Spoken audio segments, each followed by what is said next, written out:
Hi, today I have a message called Everyone Always Fits In. The only way you can be upset is by going to ego, show, and tell. This is the short version. Everyone always fits in. Everyone already fits in. Your actual life is prior to and beyond the perception of time and space. The character or outer shell was constructed as a manifestation of upsetness, to be upset. If you upset a physical object, you knock it over or flip it upside down. You disconnect it from its intended pedestal. Okay, so back to the beginning. The only way you can be upset is by going to ego, show, and tell. So prior to belief in anything the ego has told me, any thought from the ego that I've listened to and believed, there is no upsetness. It's always a cause and effect. Ego provides a thought, and it's like I invented ego. I set that emotion. I wanted to hear thoughts from ego. I wanted to make a world using thoughts believed from ego. So I seem to have. I didn't, because it's not real, but I seem to have. So I invite those thoughts to structure and define and analyze this world I believe I've made.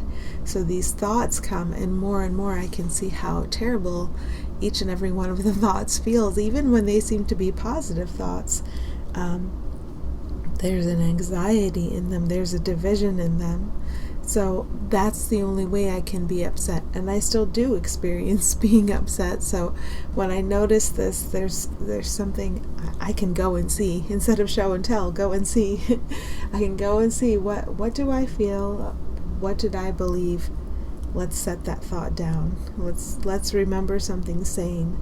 The something sane I'm remembering today is I see only the past. I see only the past in you. I see only the past in this wall. It's a lesson from A Course in Miracles. I think it's lesson 7. But that is usually my point of sanity. Almost always is the lesson of the day in A Course in Miracles. And for you will find something that feels true and stable and peaceful and real. For you, that you can turn your attention back toward. It might not be a wordy thing. It might just be the experience of you as you are. But somehow we need to, when we've ventured outward into hallucination, we need to turn back inward toward where we actually are and find a helper or a focus in doing that, and just keep doing that with intention. So the only way you can be upset is by going to ego, show, and tell. We could kind of look at the world we made with fantasy thought, the unreal world we made of time and space. We could look at it as ego, show, and tell. But when we become aware of what we believe we've been doing, we have not been doing it, but we believe we've been doing it, then we allow sanity to creep in, and the purpose of the world changes. The purpose of the world is to let this fantasy be determined by what we are, and to show us a very direct reflection of what all of us are and always have been and always will be, and to help us accept the return to the full awareness of home, which we never left. So I may have made my world of hallucination to be ego, show, and tell. This causes this and that causes that, and it all ends in death. Yay! Okay. But the instant I decide I'm returning home now, I'm going to return to the full awareness of home, I'm going to stop pretending, then the purpose of the world changes, and it becomes a place that reflects the deep truths about all of us, and that points us back toward home. So we're in charge of that decision. We can stay in fantasy. I can stay in fantasy if I want to, but I can also choose to return to the full awareness of home. Okay, everyone already fits in. So in our world of time and space, it may appear as though someone fits in a certain context, or someone doesn't, or you do or you don't. in a certain context. But if we look deeply, everyone already, I keep saying always, maybe that's something I should look at too. Everyone already fits in. We're all God's children. We're all sufficient. We're all worthy. We all are love, and we all share love. We all trust as we are, as we really are. We trust in what is real.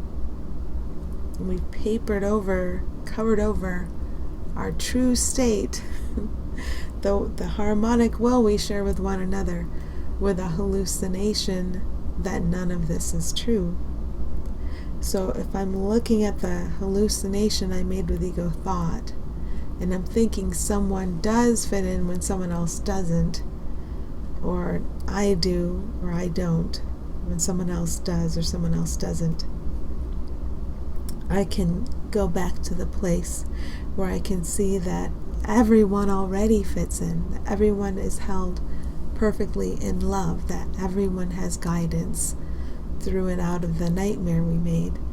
And that seems to be a lot more sane and it seems to have a lot more confidence in you as you are, and a lot more confidence in me as I am, and in our source. Okay, your actual life is prior to and beyond the perception of time and space. So if I'm reactive to my perception of the elements of time and space, I'm not reacting to my life. My actual life has been held for me perfectly.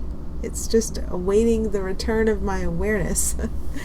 And the same goes for everyone. And that life is prior to this blip of time and space that seemed to interrupt it. That life is beyond, untouched by this blip of time and space that seemed to interrupt it. And the thing to do with an interruption is to allow it to dissolve and to return to the main focus. The interruption isn't the main thing. Our life as it truly is the main thing, not the interruption. So your actual life is prior to and beyond the perception of time and space. And I can see this for you. I can see this for anyone. And to see how perfectly our actual life is held for us, and to see how perfectly all of us can be guided through and out of what we imagined together. Then here's the trust. Here it is, and we can follow that, and we can stay there.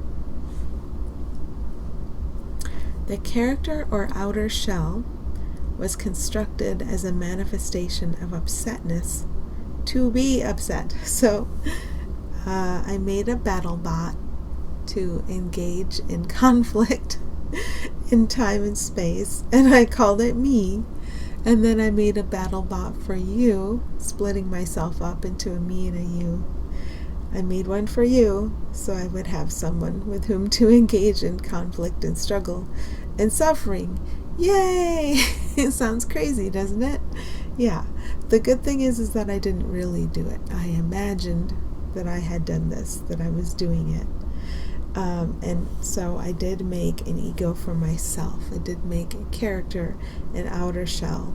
And it is a manifestation of this general upsetness. This all time and space seem to come into being because of an imagined disturbance. And so it's based on the idea of disturbance. But it can be turned around and devoted to the idea of return. So I'm done being upset. Now I'm done being attached to conflict. I'm going to turn around and look toward home and devote every aspect of time and space to the shared collective return home for all of us. And I'm not going to make any exceptions, because if I make one, then I haven't gathered all the pieces of myself together yet to go home. So each of us could look at every aspect of our world and say, that's a piece of me I see, and I can either attack it or I can allow the love I am to extend through it. So it's always up to us. What we see is up to us. We haven't realized that fully yet, but we're starting to. We're getting glimmers. We're taking responsibility. So the character or outer shell was constructed as a manifestation of upsetness to be upset. So I don't have to be upset about being upset, because I made time and space as a little contained area in which to be upset, but I don't have any reason to be upset.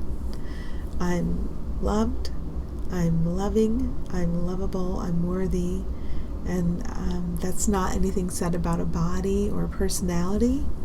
Those are the tools that I've been using to engage in suffering and death over and over and over again.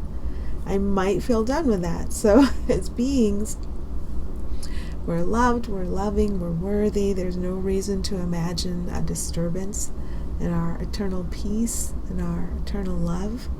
We don't need to do that. It's unnecessary. And so we can devote every aspect of our hallucination to our shared return home now. Okay. If you upset a physical object, you knock it over or flip it upside down. You disconnect it from its intended pedestal. And I believe I've done this. I believe I've knocked myself off my intended pedestal. So I am no longer my parents' child. I'm no longer a child of God. I am an independent entity causing things and causing effects. I'm a cause unto myself. That's what I'm imagining. It can't ever be true, because I am and you are. We're eternally connected to our loving source. Our source is love, and so are we. Our source is light, and so are we. We can't be anything that our source is not, but we can imagine that we're something that our source is not. And that's what we've been doing. We've been pretending that we disconnected from our intended pedestal, from our creator. And we've been pretending we've been creating an opposition to our shared and harmonic will. We've been making death, but that's only imagined. We've been making suffering, but that's only imagined. We've been making conflict. Conflict is impossible. If there's only one thing that cannot be in conflict with itself, you cannot make conflict. You can make it as an imagine it, but that's all you can do. And when you notice that imagining conflict makes suffering for yourself, and that's not fun, you might get to the point where you want to stop hurting yourself and seeing those outside of you that you call other being hurt. You might find that willingness within you. I think I'd like to go home now. If you upset a physical object, you knock it over or flip it upside down, you disconnect it from its intended pedestal. So that's what I can come back to during the day. If I feel knocked off my pedestal, my connection to source, I just need to come back and focus on where the place from which we all spring, the place of eternal love, the place of peace, and put that in charge and allow that to show me in whatever remains of time and space, whatever I'm supposed to do, whatever I'm supposed to say, just make it obvious to me and I will follow. So I just keep reorienting, and when I feel upset, I've wandered away from that guidance, and it does feel bad. So it's good that it feels bad, so I can return to that willingness to be guided. Okay, I think that's it. So thank you for listening, and happy healing.